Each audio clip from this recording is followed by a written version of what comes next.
Hello team, and welcome to day 4. Now today I'm actually going to give you 2 movements because maybe for some of you already have pretty open hamstrings, and if so then we can approach the groin in the second movement instead. But chances are there's going to be a little bit of a sticking point there for most people. Now what yoga asana misses is resistance. So the only weight that you only ever really use is your body weight. Maybe you use a block occasionally, but that barely counts because it's so light. So in this first movement called the elephant walk, what we're doing is we're creating resistance with the body to push the leg back into. So we're extending the knee backwards. There's not many yoga positions, or at least this yoga position or this movement, we can move in and out of that resistance. Okay, there's plenty of positions that you're just stretching the back of the leg, but what we're doing here is we're creating resistance to go in and out of. So it's pretty simple. You come down onto your mat, generous bend in the knees, really round the spine, come down to the earth. So look here, you are starting with a generous bend in both knees, okay? Do not lift your heels at any point. If it's too hard for you already just to reach the fingertips down to the earth, then by all means, place your hands on something here.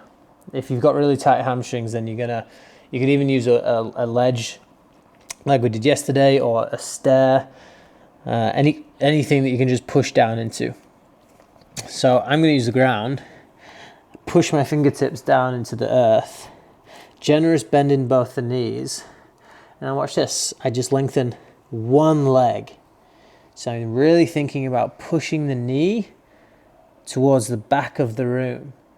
You find that line of tension. Try to keep your fingertips down here, holding that line of tension. Can you engage your quad a little bit more here as well? The more you engage the quads, the more open the backs of the legs can become. Okay, and then rebend that knee. So 2 bent knees again. Now lengthen only the left leg. Find that line of tension at the back of the left leg and stay there. Now you keep going here side to side. Look, I'm keeping the heels flat. Try to keep the hips as still as you can. They're naturally going to come up and down a little bit. And if you want more tension here, then what you do is you slide the hands underneath the feet. And once the hands are underneath the feet, then you can bend at the elbows. That's going to pull the chest closer towards the thighs. And then watch, lengthen. There's so much resistance there for my leg to go into. Rebend and lengthen. There is a lot of tension in the back of my legs there. It's crazy. And you just keep returning to that same line of tension over and over again. Maybe you start to feel it dissolve. Now for a movement like this, it's hard to do RPE. It's really hard to know. If you can only possibly do 2 more, you can probably keep it going for a long time. So you can give yourself a couple of minutes to do that one. So if you wanted to team it up with the exercises, you do something like pigeon push-ups, RPE 8 on both sides, and then move into elephant walks for 2 minutes. If you do that a couple of times, that's a really nice mobility pairing already. Okay, great. Now, if you weren't feeling much there, or you can do both of these, why not? You just take your stance as wide as you possibly can. Try to make sure I'm still in the camera. And now you push down into the outer edges of the feet, push the butt back, reach the heart down, palms come down. Okay, and from this position, we want to do some push-ups.